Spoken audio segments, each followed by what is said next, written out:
morning to all. Bodo News 24 आव नोंथांमोनखौ बरायबाय। आं नोंथांमोननि एंकर एस आरो दिनैनि फुंबिलिनि खौरांखौ आं नोंथांमोननि सिगाङाव फरायथिनो लादों। आसा खालामो नोंथांमोना खौरांखौ जोबजासे खोनासंगोन। गिबि खौराङावनो दङ खवर्ang एबसुनि हाबाफारियाव बिटिआर गोजोन गोरोबथा सान मिरुआरि महरै फालिनाय जादों। दुलाराय बर' फरायसा आफाद आबसुनि नाजानायाव चिरां जिल्लानि खवर्ang बिटिआर गोजोन गोरोबथा साननि 5थि खेब मिरुआरि महरै फालिनाय जादों। मख'नो गोनांदि 2020 मायथाइनि 27 फेब्रुआरि सानाव 40 बोसोरसो हाथियार दैग्रा सोमावसारनायखौ फोजोबनानै गोदान दिल्लीयाव एबसुनि नाजानायाव NDFBनि मोनब्रै हानजाखौ ज' खालामनानै आसाम सोरखार आरो भारत सोरखारजों जारिमिनारि 3 खनायारि बिटिआर गोजोन गोरोबथायाव सागान होनाय जादोंमोन।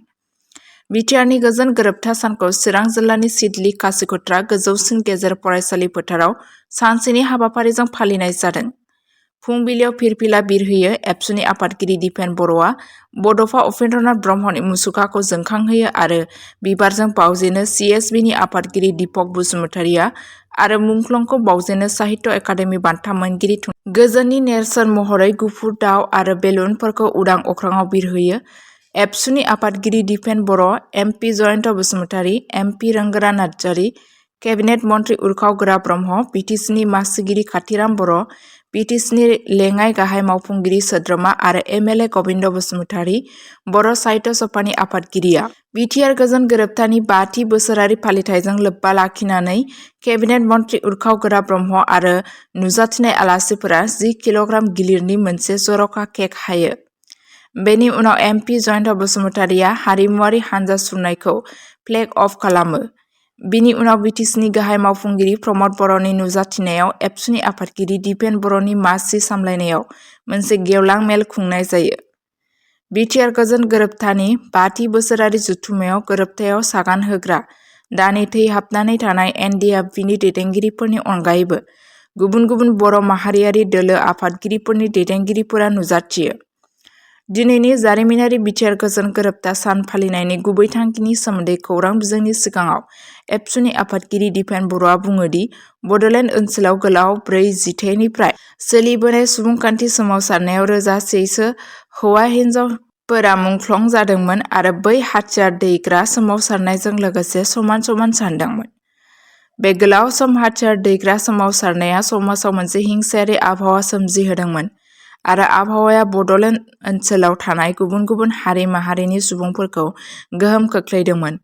नाथाय जारिमिनारि बिटिआर गोजोन गोरोबथानि उनाव बे 40 बोसोर गोजाम हाथियार दैग्रा सोमावसारनाया बिटिआर ओनसोलाव अरायथा गोजोननि हाबायाव लाबोफिननो हादों। बे बोसोरसालिया फालिथायनि गेजेरजों बे सोमावसारनायनि गेजेरजों बिथाङा मुंख्लंफोरखौ मान होनानै गोसोखांदों आरो बिटिआर गोजोन गोरोबथानि दफाफोरखौ मावफुंनो थाखाय सोरखारखौ खावलायो, जाय दफाफोरखौ दासिमबो मावफुंनाय जायाखै। नैथि खौराङावनो दङ बिटिआर गोजोन गोरोबथानि 5 बोसोर आबुं जाबाय। मटर साइकेल रेली खालामदों। जारिमिनारि बिटिआर गोजोन गोरोबथाया 27 फेब्रुआरि 2020 मायथाइयाव सागान होजादोंमोन। बिटिआर गोजोन गोरोबथानि 5थि बोसोरारि फालिथायजों लोगोसे बिटिआरनि मोन 40 गौथुमारि बियाबाव गोजोननि रादाब होनानै मैया मटर साइकेल रेली खालामनाय जायो। BTC सोरखारनि नाजानायाव गोजोननि खौरांजों लोगोसे क'क्राझार नोगोरनि ग्रीन फिल्डनिफ्राय मटर साइकेल रेली खालामनाय जायो। BTCनि गाहाय मावफुंगिरि प्रमद बर'आ क'क्राझार टाउननि ग्रीन फिल्डनिफ्राय ओंखारनाय मटर साइकेल रेलीखौ दैदेनदोंमोन। बेराफारसेथिं क'क्राझार जिल्ला कमिशनार मासान्दा एम पर्टिना मटर साइकेल रेलीखौ फिरफिला दिन्थिनानै जागायजेनो। BTC सोरखारनि बानजायनायाव बाइक रेलीआव MLA लरेन्स इस्लारि आरो शाब्दाराम राभा आरो UPPL दोलोनि गोबां दैदेनगिरि मावथिफोरजों लोगोसे 2000 सो सुबुंफोरा बाहागो लादोंमोन। क'क्राझार नोगोर नाङैनो दावबायनायनि उनाव ग्रीन फिल्डआव फिन गोजोननि रादाब लानानै मटर साइकेल रेली खालामनाय जायो आरो बेवहाय हानजा सुरनाया जोबहैयो। बे समावनो मटर साइकेल रेलीआव बाहागो लानानै प्रमद बर'आ बुङोदि आथिखालाव बड'लेण्डआव सोलिबाय थानाय गोजोनखौ अरायनि थाखाय लाखिनांगोन। बिटिआर गोरोबथानि उनाव बड'लेण्ड ओनसोलाव जेबो बुथारनाय, हिंसा, बेरेखा हानजा गैयामोन आरो रावबो बिमाया मोदै गहोनो गोनां जायाखैमोन। बर'आ ओनसोलाव गोजोन, रैखाथि आरो जौगाथाय लाबोफिननायनि थाखाय गाहाय मन्त्रि नरेन्द्र मदि, नखर मन्त्रि अमित शाह आरो गिबि मन्त्रि डक्टर हिमन्त बिश्व शर्मानिसिम साबायखर बावहरो।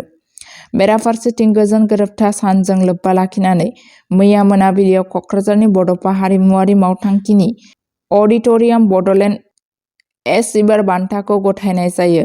गुबुन फारसेथिं गाबोन क'क्राझार नोगोरनि ग्रीन फिल्डआव थामहिनबा दिनै 28 जानुवारि खालि बिटिआर गोजोन गोरोबथा सानजों लोब्बा लाखिनानै मोनसे गिदिर सुबुं गौमा खुंफुंनाय जागोन। बे गिदिर सुबुं थुबुर जानायाव गिबि मन्थ्रि डक्टर हिमन्त बिश्व शर्माया गाहाय आलासि महरै बाहागो लागोन। रायखांनो गोनांदि सुबुं थुबुरमायाव बाहागो लानायनि सिगां गिबि मन्थ्रि डक्टर हिमन्त बिश्व शर्माया हरिनागुरियाव गोदानै लुफुंनाय बिटिसिनि मावफुं सोद्रोमा काउन्सिलफोरनि न'खौ बेखेवगोन। हरिनागुरियाव क'क्राझार मुलुगसोलोंसालि लुनायनि थाखाय अन्थाइ खाम्फाबो गायसनगोन। थामथि खौराङावनो दङ गोथार बाथौ साननि थाखाय मुलुगनां गोजोननि थाखाय क'क्राझाराव 1 लाख हानि आलारि बाथि सावदों।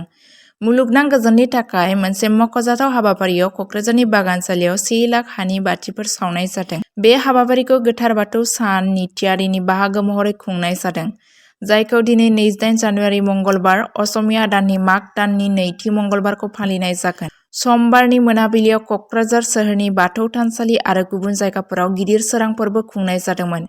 बे हाबाफारियाव बिटिआरनि गाहाय मावफुं सोद्रोमा सिएम प्रमद बर', आसाम केबिनेट मन्थ्रि इउ.जि. ब्रह्म, बिटिसि बिधान सभानि बुंथिगिरि कातिराम बर', एबसुनि आफादगिरि दिपेन बर' आरो बारग' एमपि सानसुमा खुंगुर बसुमतारिजों लोगोसे मुंदांखा दैदेनगिरिफोरा बाहागो लादोंमोन। बाथौ साना बर' हारिनि गेजेराव बाथौ फोथायनायखौ सिबियारिनि थाखाय मोनसे गोथार फालिथाय।